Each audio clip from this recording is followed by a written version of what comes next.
Great to see you. We'd love to know the inside of this group and how they were able to pull off what they did October 7th. First, can you tell the audience your background, people that didn't read your book? I was born at the heart of Hamas leadership, and I know them very well. They don't care for the Palestinian people.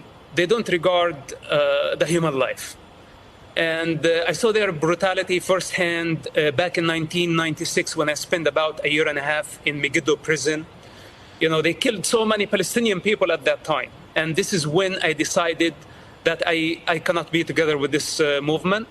In fact, I asked myself a question: what if they become a ruling party at some point? What will they do? If they succeed in destroying Israel and building their state, what will they do? They will kill our people. And this was the first question, that actually I had to be honest with myself. Even though Hamas gave me advantages, I was like a prince in that world, but I did not like them, and I turned against even my own blood, because this is how much I did not like Hamas. And today, 25 years later, they are the rulers of Gaza, and we see what they are capable of doing. We saw what happened October 7th. We saw them do what they did to Holocaust victims.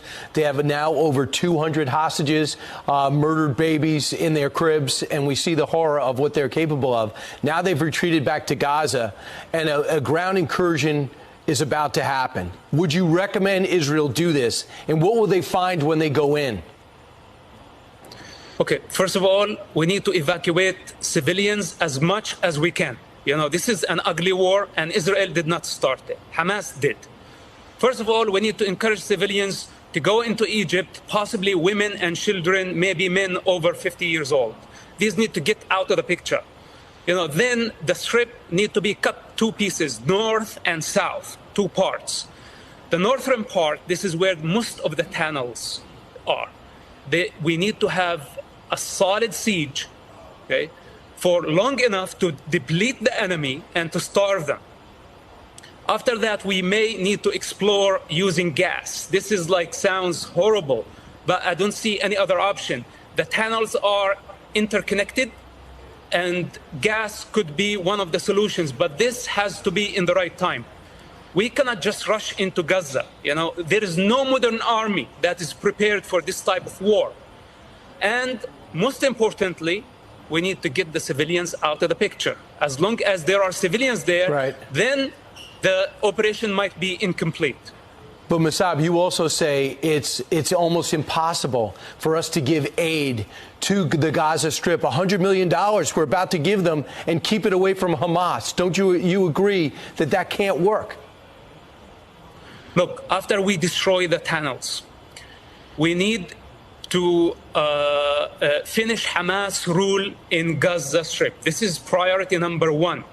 Then we need to replace the regime. Could be the Palestinian Authority, could be the Egyptian government, could be Arab League force.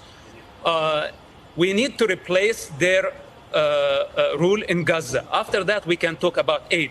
But as of now, sending any aid is a mistake. So you also believe that this isn't about the Palestinians fighting for their rights and their sovereignty.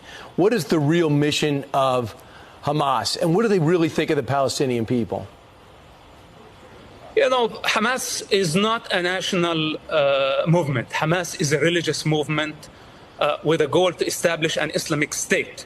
They don't care for nationalism. Actually, they are against nationalism.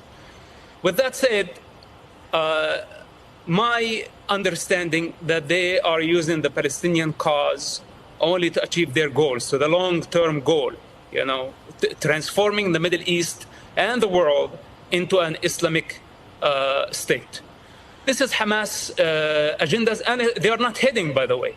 So Hamas is serving foreign agendas. We're talking about Iran, and we're talking about Russia lately. Hamas serve those parties, and Iran pays them close to $1 billion annually. Iran is the real master in this picture. Hamas does not serve the Palestinian people. Hamas serve Iran. Those are the masters of Hamas. So their lie about nationalism, that they are a national movement and they care for the Palestinian people. Look at them. They are using Palestinian people as a human shield. We need to free Gaza from Hamas. This is what Israel is doing. It's doing the Palestinian people the greatest favor by bringing Hamas down. Then the Palestinian people, they just want to live a normal life. They don't want missiles in the most populated area on earth to be launched from under hospitals, from crowded areas, and going suicidal and endangering the life of the entire population of Gaza. Who does that? You gotta be insane to do such an operation. Right. And you're talking about your family that used to your family used to believe that, and you used to believe that that was okay, but you don't. Musab, now, quick exit question. Around the globe, and even in our capital, people are protesting for Hamas. They're saying for the Israel to back off and stop with the airstrikes. Well, what do you say to those protesters? What is about their mindset? Okay, listen, I cannot convince the entire world of truth. Right now, people are emotional. They hate to see children dying. Even though, Hamas is killing the people at the hospital and we have evidence of that, but they still blame Israel. People can blame whoever they want. But now we have to concentrate. We have to focus. Public opinion is very important, but unfortunately, it's not the time to win the public opinion. It's the time to win the war against the most brutal terrorist organization living today. And later on, when people look back at the situation, they will understand what we were doing. We should not be afraid of the public opinion. We have to explain as much as we can. And you're doing that. But now we have to concentrate on our goals. And Musab, that's why your perspective is so vital and you're unique. You grew up in the Hamas family, you broke from it, and now you're speaking to stop it. Musab Hassan Youssef, thanks so much for what you're doing. Appreciate it. Thank you, Brian.